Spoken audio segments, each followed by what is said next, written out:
All right, ladies and gentlemen, welcome back. And I'll do the quick introductions, and then I'll talk about the point that I really want to talk about. Over in the top this better be good. It's a good one, man. You'll like it. Over in the top left-hand corner of the map, we do have the yellow Terran player. His name is DBS, representing ATN here. So alternate attack, sending in a new player. And down in the bottom left-hand corner of the map, we do have the star on Team Acer. It is, of course, the blue Zerg-Nerchio. Now, I want to talk about my great point. You mentioned this in the car ride over here to San Francisco. You said, Pain User. What did I say? You said. Yeah, you said it. Yeah. You said. I remember. I know it was you. You said it. You're going to remember this, I promise you. You said that if you were playing Heart of the Storm as Terran, you would just do proxy Warhounds every game and crush people. I think it would work really well against Protoss. Yeah. Maybe even Zerg. You said a proxy Warhound. If you gas first. Gas first, and you get the proxy barracks, and you do a proxy factory right outside of the opponent's base. Maybe somewhere in the middle of the map. Okay, right in the middle of the map. You get that early Warhound out, let's say against Protoss. What can Protoss do to stop that? I don't know, man. Because they're not going to have Warp Gate done. And the Mothership Core certainly isn't going to do a lot. Yeah. I'll tell you that. I mean, it might be able to, like, shoot out some lasers. And I mean, a lot of Protoss aren't even getting a Mothership Core. You can just run from it. Yeah, you just run away. Yeah, it doesn't. Purified does nothing. Yeah. Unless you're, like, really trying to force your way in there. But anyway, guys, Nerchio going up against DBS here. Do you know what DBS means? No. Double barrack supply. Can't do it anymore, though. It's an old school Brood War term, and you could actually do it way back in the SC beta when you could double rack supply. Make barracks before supply depots. Yeah, I got you. Double barrack supply. Interesting. Let's see if he can. No, for real though. Hey guys, now everyone is gonna go on HOTS beta. If you have HOTS beta, they're gonna be doing proxy Warhound rushes, and all the Protosses are going to cry up another huge storm, and Blizzard is going to nerf the Warhound again. Yeah, Warhound drops are also excellent. Now, we do have a CC first here coming out of DPS, or DBS, excuse me, gamer jargon. So DBS getting a command center first, followed by a Rax and Gas. So probably just going to play standard from here after the command center first. And Nerchio has scouted this, and his response, not going to go triple hatch before pool. Just going to play extra safe here. And, you know, I like that. The triple hatch before pool can be a bit risky if the Terran player does follow up with, say, 2 quick Raxes, or maybe even adds a 3rd Rax. It's hard to hold. It's actually really risky on Entombed Valley. Especially, yeah, you're so, yeah. Yeah, because there's rocks here, and if you throw a 3rd hatch down there, and then the Terran comes in with Marines and bunkers, you are screwed. Yeah, your Queens are like running. You're not even gonna have. Well, you might have Queens, but they're really late because you get triple hatch before pool. I mean, yeah, you'll have them, but you know, running from there to your 3rd with Queens with no creep spread is like watching 2 people in a potato sack try and run a marathon. It doesn't work. Yeah, man. Well, you know what's even slower than the Queen? Another HOTS reference, the Mothership Core. The new slowest unit in the game of StarCraft. Sorry, guys. HOTS on the brain. Yeah, guys, we've been doing so much HOTS, yeah. Yeah. And it looks like he will open up standard here. Followed this up with a factory and a 2nd gas, so that indicates we will probably see Reactored Hellion into Banshee here. You know, one other variation of this is to go straight into the dual engineering base and just try and get those upgrades going really, really early. But also, I've seen players use siege tanks on this map because you can certainly use tanks to take a safe 3rd, because right at the rock area on this map, if you start to wall off your choke and then you have tanks at the area where the rocks were, you can sort of cover your 3rd and your natural at the same time with tanks and get a relatively safe expansion going. But yeah, that catwalk is typically where Protoss and Terran put their siege units, Colossus or siege tanks. Absolutely. And it's a great spot for them because they're on the elevated catwalk and they're protected from the lower ground. Although it kind of works as a double-edged sword in TVP, because a lot of Protoss players have been losing to Terrans because in the GSL they've been using this ridiculous 2-base all-in where Terran players will go like, you know, 6, 7 racks on 2-base with a reactored starport, lift the factory, and just build a ton of SCVs, Marines, Marauders, Medevacs, and just completely all in the Protoss once they get 8 Vikings and just bring everything and smash right into that location right there. That's Colossus have nowhere to go. Yeah, right there. That's the metagame of TVP right now, man. It's a lot of 2-base all-inning against the Protoss, but one thing to know, we're talking about all-ins right now. Nerchio has a Roach Warren, a Baneling Nest finishing, and Zergling Speed, and this is before, well, he's got the third hatch coming as well, which is interesting to me. Now, you know what? Did DBS scout it? I think he's just trying to be safe. Well, this is interesting. Will he cancel? No, he'll let it finish. I don't think so. I think he's just trying to be extra safe. He doesn't really know what DBS is throwing at him at this point. He's got to get at least a few roaches out to see. He's covering all of his bases. He's getting spores. He's getting roaches. He could get banelings if there was a potential like Marine Hellion all in or something like that. It's just really, really smart play on his end, and that's one of the things about Nerchio, man.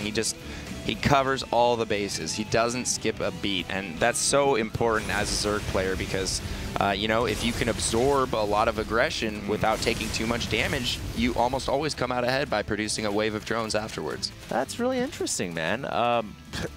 Whenever I see a Zerg against a Terran and he's thought a Roach Warren, Zergling Speed, and Baneling Nest finished, I'm like, on 2 bases right now, he must be going all in, but yeah, I guess Nerchio just made those buildings for a defensive, practical purpose, and he did sacrifice his overall queen count because of that. He's only got 4 rather than the more traditional 6. But that is intriguing. You know what, though? That's kind of cool. If DBS drops a scan right here, earlier on, a few minutes ago, and he saw those buildings morphing in, as a Terran player, you'd probably freak out. I mean, certainly, there is the potential for an all-in there, absolutely.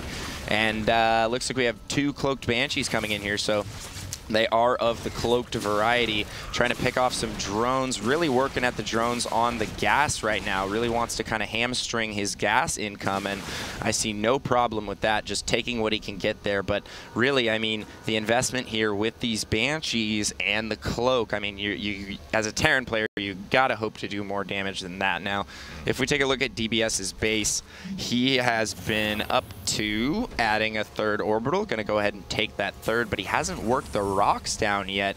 He should really put something to work on that ASAP, maybe, you know, just a couple Marines, maybe he's gonna use his Banshees, but his 3rd is going to be so exposed, and those 4 Marines over at the 4th really just doing nothing right now. Definitely want to get those working on the rocks, because if Nerchio scouts this and he hasn't finished his wall at the 3rd yet, I mean, he is going to have speedlings. He's got roaches. I don't know if he has roach speed yet. I think he does. At the very least, he could come attack, and that'll force DBS to lift off. And lose whatever happens to be there.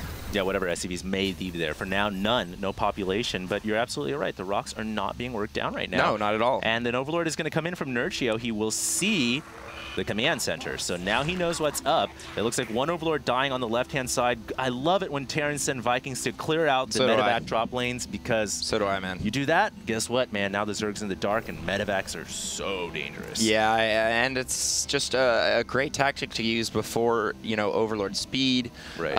And it's also a way to reduce the ever-present Zerg map awareness. I mean, Overlords plus creep tumors in today's meta, you know, good players put Overlords everywhere. There's creep tumors up the wazoo. Yeah.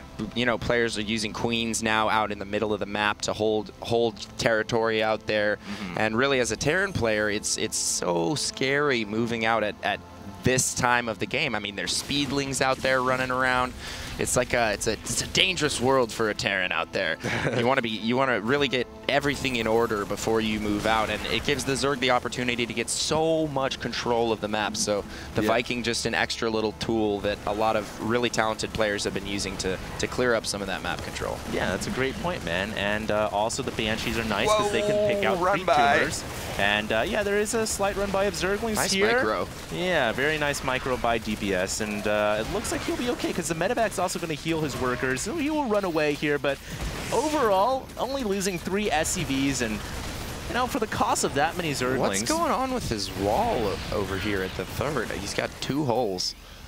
One there, and then one obviously in between those depots. I think it was just like an emergency. Oh, I have a hole in the wall. He's got to notice so now, though. I mean, yeah. So well, he can seal it off with more depots or Raxes or something like that. Well, he can't seal the one on the right off with a depot, can he? Yeah. I think there's still a hole there. Right here? Like I think a lane can still whoop.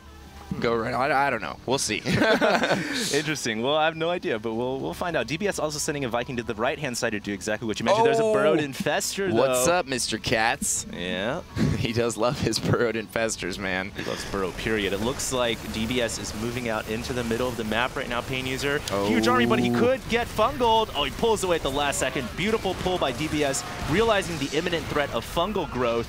And he gets just out of the way in the nick of time. Yeah, and he killed a ton of creep tumors there, so excellent moves right there by DBS. Just poking in, committing enough to get the Zerg to go on that, you know, aggressive push towards him, try and grab that fungal while he's on creep.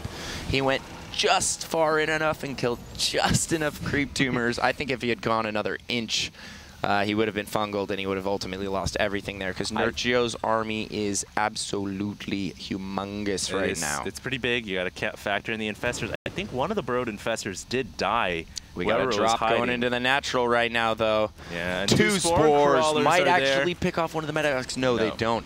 Great location for those spores, though, actually. I really like that. But and now he's on the high ground. For DBS, he is on the high ground, Pain User. And he's going to start to pick away at units. 1-2 queens die, and drones starting to fall as well. And all the Zerg forces being recalled back home to deal with the Terran threat. Yeah, and now is he going to relocate this drop to the low ground? No, it looks like he's completely forgotten about his ever so important Marines. Those poor guys, man. They just got left in the Zerg base to die, but there is another drop coming over here towards the 5th, and this could do tremendous amounts of damage. No, he's actually going to go for the 4th. Is there anything there to deal with this? Oh my God! Nerchio gets beautiful fungals down. Oh, those were money fungals. And the entire tank line has been broken. A few tanks are still back here, in fact. But Nerchio has so many Zerglings. Hold it off. Meanwhile, a drop going off right now at the Zerg 4th. It looks like the Queen is going to die. No mining going on at the 4th expansion at the same time. DBS is playing amazing right now.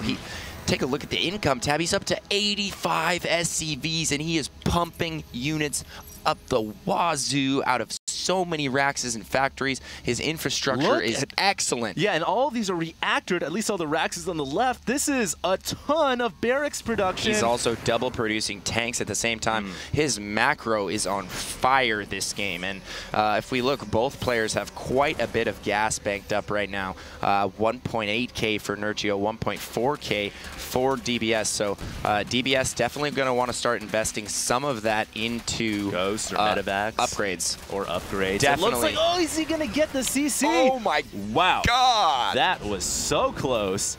I was cringing there. And the command center is going to finish up. One thing that the Zerg Nerchio can do to invest all that gas is just make more infestors and upgrades, and he's doing just that. So 5 and 3-3 on the way, but 2 medevacs are coming in, Pain User. At the same time, an attack into the CC. Cancel. Oh. No, doesn't get it off. Gonna lose those SCVs as well. What are the upgrades for DPS right now on his Marines? 2-2. Okay, so he hasn't started his 3-3 just yet. He should definitely dump some of his gas into that. Oh, the medevac goes down. Yeah, these spore crawlers everywhere are kind of serving a dual purpose. They blocked the Banshees in the early game, and now they're actually helping to clear up the medevacs in the later game. And will he get the Ultra Cavern? Doesn't look like it. That would have been nice, but he doesn't end up getting it, and that's great for Nerchio because he's going to be able to get some Ultralisks out on the field now. But man, DBS is just macroing like a beast here, and now he's putting on aggression through the midfield, taking control over the Xel'Naga, and as a Zerg player on this map, you never want that to happen. Yeah, and these infestors just barely getting out of harm's way. It looks like one of their brothers are going to die there, but that's okay for because the rest of the siblings get out alive. And right now, Nerchio's got a ton of infestor energy. He's making a lot of ultras. It's a damn shame that ultras don't have burrow charge right now because Hots reference. Yes, Hots reference. Alert! Guess what, everybody? We have the beta and you don't. Oh no, I'm totally just kidding. I'm totally kidding, man. I'm totally kidding. We do have the hot space. I'm just kidding, guys. No. Burrow charging ultras. My point is, burrow charging ultras are insanely good. Yeah, they really Ultras are. Without burrow charge. So well, they're still pretty good, man.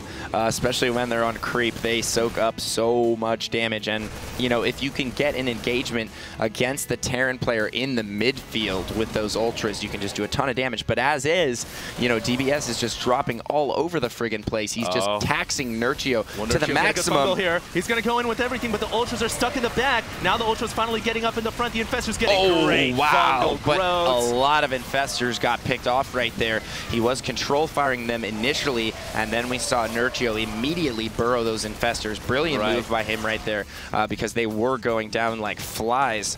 But he still does retain 7 of them. Is he going to get that medevac full of Marines? In fact, he gets all the medevacs here, except the one with Marines. Go, go, go. Infested Terrans are too slow. And the medevac gets out. Oh, that's huge. Those Marines can go in for another drop. Meanwhile, it looks like 3 medevacs are over here on the left-hand side. Empty medevacs, though, it seems like. Just 2 Marines inside. No, he has been dropping all over the place, man. Oh, yeah. He is playing that Gumiho style, just whirlwind Terran, dropping everywhere. But, you know, that being said, Nerchio's holding on, and he does have 5 base. And here comes some speedlings into the 4th. But the planetary is about to finish up. Oh, he thought it was done, I believe, because it was just about to finish, so it looked like it was done. But when it does finish, you do see those turrets come up, and it locks into place. You know, Nerchio actually probably could have gotten in there and done some serious damage, but didn't want to risk it. It's quite a bit of lings, but I mean, he has 1.5k banked at this point, and he's on 5 base. You know, you shouldn't have any qualms about throwing away a handful of Zerglings to try and kill a bunch of SCVs, but that being said, if we look at the income tab, still at 87 harvesters. DBS has a ridiculous amount of macro. You know, going up against a Zerg at this point, you almost always see the Zerg player in the lead with the drone count. But not this time around. No, and you never usually see this much production from a Terran player either. It's insane, man. He's got so many reactors, it looks like right now, though. DBS is pushing out. And, man, both these armies are now the size of fully warranted death balls. Anything can happen. It looks like DBS is going to go in with 2 medevacs here. But it gets fungled right away. Great job by Nerchio to just leave some infestors at home. He knows those drops have been ever so annoying. But, oh my god, this could be it. No. Nerchio will pull away, and he's got Broodlords. I know, man. Nerchio is just playing so well right now, because I honestly thought DBS was way ahead. He was playing an excellent game of StarCraft, and, you know, here we have Nerchio just making great decisions in the midfield right now. Broodlords taking almost everything out. The Ultras look like they might all die. The Broodlords are a little bit exposed there to these Marines. Does he have enough Marines and Vikings to take out these Broodlords, man? That's the big issue. Those tanks doing so much damage, though. They're keeping the Broodlings away, at least for now, but he has to pull out. He evacuates into the medevacs, but there are Corruptors here. He turned back. Oh, no. He's going to lose all of his medevacs and all the units inside as well. Very questionable decision right there. Man, very questionable. Yeah, and it's almost it's like one of those situations where had to be. Broodlords are here. I don't have the unit to deal with Broodlords. I mean, it had to be a total accident right there to turn back into the Corruptors and lose those 3 tanks, 3 medevacs full of tanks, excuse me. Another drop going down here at the natural, but, you know, Nerchio's just playing like water. That's an interesting metaphor. No, he really is, though. I mean, he's just absorbing everything that DBS throws at him. You know, he's taking the perfect form, if you will, to destroy his opponent. And I mean, it's amazing. He's so difficult to hurt. I mean, every time you punch a little hole somewhere in his base or do some damage around the fist, it just instantly he recovers. He doesn't take too much damage, and then he makes the right decision after that. And now he's here at the 4th with a ton of Broodlords, Zerglings, a single Ultra just hanging out. The rest of his brothers are dead. He's the last of his kind. The dinosaurs are about to go extinct.